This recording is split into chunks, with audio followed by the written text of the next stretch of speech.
हाँ जी, कैसे हैं आप लोग। मैं केमिस्ट्री वाले सर मनोज कुमार बंसल अपने चैनल पर आपका स्वागत करता हूं। अब मैं आपसे बात कर रहा था नीट 2021-23 के अंदर जो 7th मई में हमें स्ट्रक्चर ऑफ एटम पे डिस्कशन किया जाएगा वो क्या होगा। तो अगर मैं सिलेबस पढ़ूं जो कि मैं 2023 की जो ब्रोशर है उससे अपलोडेड है, ये एनटीए की साइट से एटॉमिक नंबर की बात कर रहा है। तो एटॉमिक नंबर आपको पता है जेड को बोलते हैं, पहली बात। फिर कह लीजिए आइसोटोप बताएं। Hydrogen 1h1 1h2 1h3 isotope से, 1h1 1h2 1h3 आइसोटोप से। Then concept of shell and subshell. देखिए फिर मैं आपको बोल दूं, साथ में मैं एनसीईआरटी खोलूंगा। तो एनसीईआरटी का जो आपका पेज होगा, पेज नंबर ये एनसीईआरटी का चल रहा है जी एग्जैक्टली 29। तो इसमें इंट्रोडक्शन है, कैथोड एनोड रेस का डिस्कशन है, इसको पार करते चले जाए। थॉमसन आएंगे, चार्ज ऑफ इलेक्ट्रॉन आएगा, फिर इलेक्ट्रो जो आपका इलेक्ट्रॉन है उसका डिविएशन, कैथोड रेस का डिविएशन, मिल्कन ऑयल ड्रॉप एक्सपेरिमेंट आएगा। ठीक है जी, इसको पार करते चले जाए। 33 34 थॉमसन मॉडल आ गया, रदरफोर्ड मॉडल आ गया, बिल्कुल इसको पार करते जाना है आपने। रदरफोर्ड का स्कैटरिंग एक्सपेरिमेंट जो फिजिक्स में आप पढ़ रहे हो। देन आफ्टर फिर क्या होगा, जब आप 2023 की एनसीईआरटी पकड़ोगे तो वहां 2.2.3 पर atomic number and mass number लिखा है, और यही मैंने आपसे बोला, यही मेरा नीट का सिलेबस है। एटॉमिक नंबर क्या है, फिर उसके इमीडिएट बाद वो डिस्कशन स्टार्ट कर देता है आइसोटोप एंड आइसोबार्स का। फिर वो आइसोटोप आइसोबार में 1h1 1h2 1h3 के एग्जाम्पल लिख रहा है।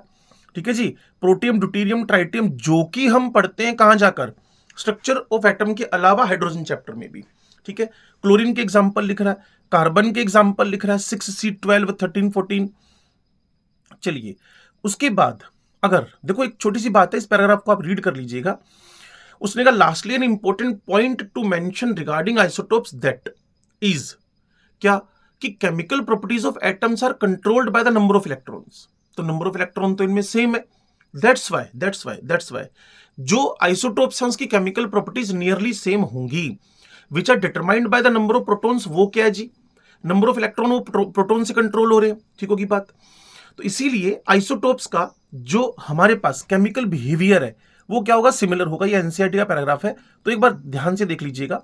उसके बाद 2.1 में प्रोटॉन न्यूट्रॉन ये सब निकलवाया उसने है। उसके बाद जी रदरफोर्ड के ड्रॉबैक है, फिर मैं आपसे कहूंगा कि सिलेबस से बाहर जाने की कोशिश मत कीजिएगा। फिर बोहर मॉडल आ गया, फिर EMW wave nature of electromagnetic radiation आ गया। लेकिन जो मुझे सिलेबस मिला उसके अंदर नेक्स्ट लाइन मुझे मिली concept of shells and subshell. तो सारी चीजें स्किप कर गया वो, ना बोहर थ्योरी के बारे में बात की, सिर्फ concept end of the shells and subshell की बात की। तो श्योर है कि यह डुअल नेचर ऑफ मैटर की बात उसके बात कर रहा है, डी ब्रोगली रिलेशनशिप की बात कर रहा है, हेजनबर्ग अनसर्टेनिटी प्रिंसिपल की बात कर रहा है। तो सीधे सीधे इन फॉर्मूलों को हिट करें आप, lambda is equal to H upon M V को हिट करें, M delta V delta X H upon 4 pi को हिट करें, dual nature of matter, de Broglie's and Heisenberg uncertainty principle, concept of orbital, nucleus के around 90 से 95% probability to find the electron को हमने बोला हुआ है ऑर्बिटल। देन सबसे धांसू टॉपिक जो मुझे लगता है वो NLMS के कॉम्बिनेशन को करेक्ट इनकरेक्ट बोलना। तो आजकल जितने भी पेपर्स हमारे पूरे इंडिया के इंस्टीट्यूट्स बना रहे हैं इंक्लूडिंग वाइटरे इंस्टीट्यूट, ठीक है ना जी, तो हमारे पास जो क्वेश्चंस बन रहे हैं उसमें NLMS, डी ब्रोगलीस और हेजनबर्ग पे हम स्पेशली फोकस कर रहे हैं, क्योंकि एनसीईआरटी का सिलेबस ये लिख रहा है, एनसीईआरटी का सिलेबस ये लिख रहा है। तो हमारे पास shapes of S and P and D orbital, spherical, dumbbell, double dumbbell, फिर इलेक्ट्रॉन भरने के रूल्स में आबोस बोला, कम एनर्जी को पहले भरो, ज्यादा एनर्जी को बाद में भरो। हाइड्रोजन के लिए energy shell to shell depend करती है। Pauli's exclusion principle and Hertz rule, एक ऑर्बिटल मैक्सिमम 2 इलेक्ट्रॉन एकोमोडेट कर सकता है with opposite spin. Then Hertz, अगर आप किन्हीं डीजेनरेट ऑर्बिटल्स को भर रहे हो तो electron should be maximum unpaired, it is a maximum multiplicity.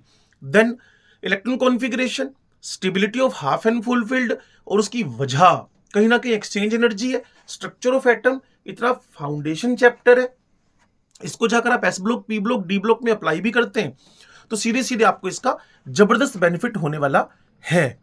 तो फिर मैं आपसे बोल दूं कि जब आप इसको रीड कर रहे होंगे, पढ़ रहे होंगे फ्रॉम एनसीईआरटी, तो स्पेक्ट्रम का डिस्कशन है, लेकिन एनसीईआरटी में है, उसको हमने ऑब्जर्व नहीं किया। कहां पर? In the syllabus. तो एक क्वेश्चन जो हमसे 2013 में पूछा गया, वो पूछा गया C is equal to nu lambda पे। तो मैं फिर बच्चों को बोलता हूं, अगर आप थोड़ा सा भी टारगेट करते हो तो ये फॉर्मूला आपका फिजिक्स से भी मिलता है, C is equal to nu lambda.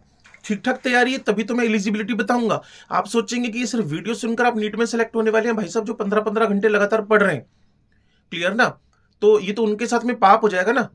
तो प्लीज थोड़ा सा पढ़ें, पढ़ने के बाद आप चेक करें कि मैं क्या बोल रहा हूं, वो आपके लिए इंपॉर्टेंट बात हो सकती है। उसके बाद 2021 में एक सीधा सीधा क्वेश्चन पूछा गया था, किस पर? E is equal to H C by lambda पर, वो सीधे यहीं से उठाया था इन टेक्स्ट क्वेश्चन। तो C nu lambda E is equal to H C by lambda, ये पेज नंबर मेरे पास है 39, जहां particle nature of electromagnetic radiation Planck quantum theory है। E is equal to H C by lambda, E is equal to H C by lambda. फिर black body वगैरह तो आप फिजिक्स से पढ़कर आते ही हैं, फोटो इलेक्ट्रिक इफेक्ट का भी वहां डिस्कशन है, जिसके बारे में एनसीईआरटी तो लिख रही है पेज नंबर 40 पर 40 पर, लेकिन कहीं भी हमारे नीट के सिलेबस में मेंशन नहीं है। डुअल बिहेवियर ऑफ इलेक्ट्रोमैग्नेटिक यहां से बात शुरू हो गई है, जो कि पेज नंबर 42 पे है। वहां फिर हमें E is equal to H nu dual के नीचे लिखा हुआ है। फिर समझिएगा बात को, सिलेबस में डुअल नेचर ऑफ मैटर, देखो एनसीईआरटी का टॉपिक क्या है? Dual behaviour of electromagnetic radiation. उस टॉपिक के अंदर मुझे प्रॉब्लम नंबर 2.6 मिली, जिसके अंदर E बराबर एच न्यू पे क्वेश्चन है, E is equal to H C by lambda पे क्वेश्चन है, ठीक है जी। और इसके बाद मेरा क्वेश्चन, ये लगातार 3-4 क्वेश्चन उसने दे दी, जिसमें वो एक जगह तो लैम्डा कैलकुलेट करवा रहा है, लंबा क्वेश्चन है, एक जगह आपसे सीधे सीधे E कैलकुलेट करवा रहा है, ठीक है जी। फिर हमें evidence for the quantized electronic energy level atomic spectra, वहां हमें वो बता रहा है लाइन स्पेक्ट्रा क्या है, लीनियर स्पेक्ट्रा क्या है। लेकिन फिर मैं आपसे बोल दूं, ये चीज कहीं एनसीईआरटी में मेंशन नहीं है, लेकिन उसमें ऑर्बिट और सब ऑर्बिट, शेल और सबशेल मेंशन है, तो वो बात यहां से शुरू हो जाती है, तो उस पर आप थोड़ा सा फोकस करिएगा। फिर थोड़ा सा आगे बढ़े, नील्स बोर की थ्योरी मैंने बोला कि स्पेशली कुछ नहीं लिखा उसके बारे में। फिर लाइन स्पेक्ट्रा ऑफ हाइड्रोजन को एक्सप्लेन करा, जिसका फॉर्मूला फिजिक्स में भी सीखते हैं, केमिस्ट्री में भी सीखते हैं, क्या? 1 by lambda nu bar is equal to R Z square 1 by n1 square 1 by n2 square. ठीक होगी बात? इस पर क्वेश्चन मैं फिर कहूंगा थोड़ा सा अवॉइड ही रहेगा, लेकिन फिजिक्स में याद है तो मेरी केमिस्ट्री में आप इस पर काम कर लेंगे। फिर डुअल नेचर ऑफ मैटर में डी ब्रोगली, यहां से यानी पेज नंबर अगर आप एनसीईआरटी का पकड़ते हैं 49, वहां से फिर आप थोड़ा सा काम बढ़ा दें, वहां के जो क्वेश्चन नंबर 213 टू 14 है, जो प्रॉब्लम्स हैं इनको प्रॉपरली सोल्व कर लें। हेजनबर्ग सर की फोटो लगी हुई है 51 नंबर पेज पर, उसके क्वेश्चन आप सोल्व कर लें, वो आपके लिए बेनिफिशियल हो जाएंगे। फिर श्रोडिंगर का नाम तो है एनसीईआरटी में, लेकिन कहीं इसको सिलेबस में मेंशन नहीं किया गया, क्लियर। उसके बाद फिर क्वांटम नंबर की बात मैंने की है, फिर इलेक्ट्रॉन्स भरने के रूल्स हैं। तो अगर आपने मेरे से सिलेबस के बारे में तसल्ली से स्ट्रक्चर ऑफ एटम सुन लिया है, तो मैं चाहूंगा एक बार आप रिवीजन करें इसका, और उसके बाद जो प्रॉब्लम नंबर 2.17 है 218 है, इनको प्रॉपरली कर ले। शेप ऑफ एटॉमिक ऑर्बिटल भी मेंशन किया हुआ है, ठीक है जी। और उसके बाद P आपका डंबल है, D आपका डबल डंबल है, ये सब यहां बना रखे हैं, इन पर जरूर नजर मार लीजिएगा। अगर आपकी तैयारी है तो आप रिवीजन फास्ट कर सकते हैं, अब्बोस रूल, पाउलिस रूल, क्लियर।